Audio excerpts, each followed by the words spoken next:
अस्सलाम वालेकुम। कल हमने हुर्फ़ तेज़ी के शुरू के हर्फ हमने पढ़े, जिसके अंदर अ से लेकर स तक के हमने हर्फ पढ़े और उसको किस तरह से लिखना है उसकी मशक़ भी आपके पास भेजी गई है। तो उसके आगे के हर्फ हैं च, ज, च, ह, ख, द, ड, ज़।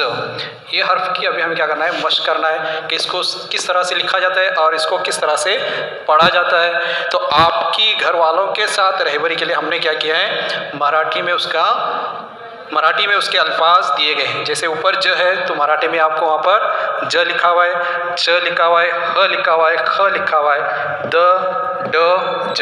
इस तरह से आप घर के लोगों की रहबरी में आप इन अल्फाज को अच्छी तरह से पढ़ सकते हैं। अब आपके सामने इन हरफों को किस तरह से लिखा जाता है इसकी हम तुम्हारे सामने एक नमूना दिखाया जाएगा, तो इसको ध्यान से आपने देखना है।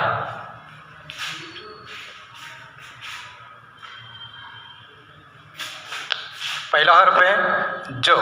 ज को यहाँ पर इस तरह से दो लकीरों के दरमियान में लिखना है और उसके दरमियान में एक नुक्ता देना है। इसका तलफ़ुज़ होगा ज। अब इसके बाद का हर्फ है, शक्ल इस तरह की रहेगी, शक्ल में कोई बदल नहीं है, शक्ल इस तरह की रहेगी।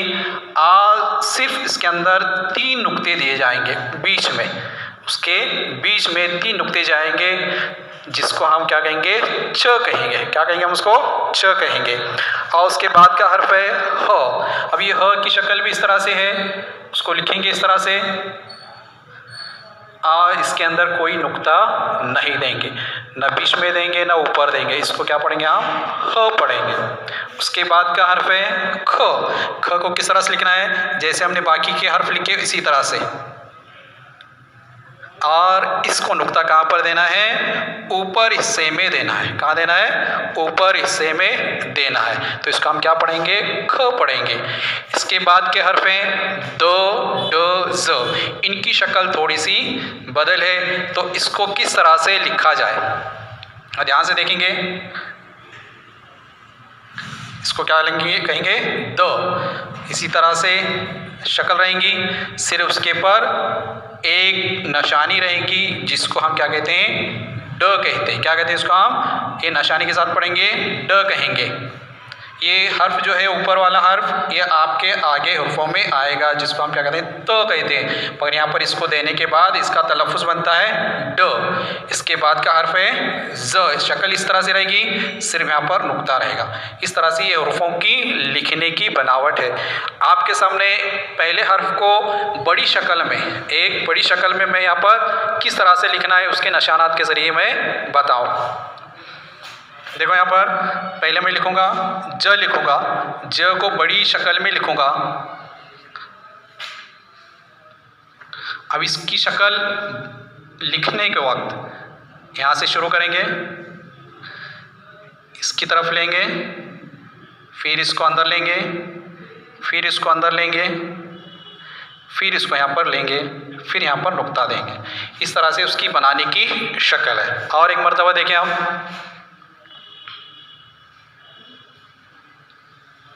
समझ में आ रही है बात। तो यहाँ से ऊपर से शुरुआत करेंगे और उसे लेकर दायरे में क्या करेंगे, ऊपर तक लाएंगे।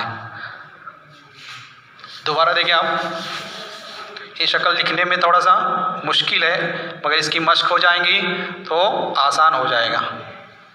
इस तरह से हम ये लिख सकते हैं, सिर्फ यहाँ पर नुक्तों का फ़र्क है। ये हो गए पहले 4 हर्फ, जो, च, ह और ख की मशक हो गई। इसके बाद के 3 हर्फ हैं, जिसको हम द, ड और ज कहते हैं। इसको लिखने की बनावट है,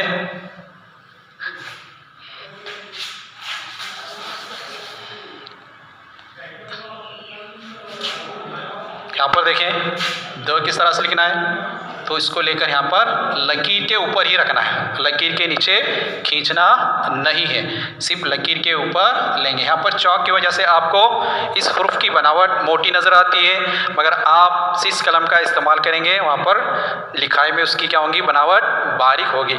तो यहाँ पर द इस तरह से लिखना है और ज इस तरह से लिखना है। तो यहाँ पर हमने आज ज, च, ह, ख, द, ड और ज। इस तरह से हमने इन 7 हरफों की मशक की गई। अब इसको क्या करना है, घर में अपनी बयाज यानी ये हिदायत देनी है और आपने क्या करना है, एक बयाज सादी जो रोज़ाना इस्तेमाल की जाती है वो बयान लेना है और उसमें जिस तरह से तुम्हारे को घर काम इस वीडियो के ज़रिए दिया जाता है तो उसको तरतीब से और घर के किसी बड़े लोगों की रहबरी में क्या करना है, उसको लिखना है। और मोबाइल के अंदर जिस तरह से आपको लिखने की मशक कराई गई है उस तरह से आपको क्या करना है, घर वालों की निगरानी में इसको पूरा करना है। और आपके लिखने पढ़ने में कोई दिक्कत आए तो आप इस नंबर पर क्या कर सकते हैं, फ़ोन कर सकते हैं।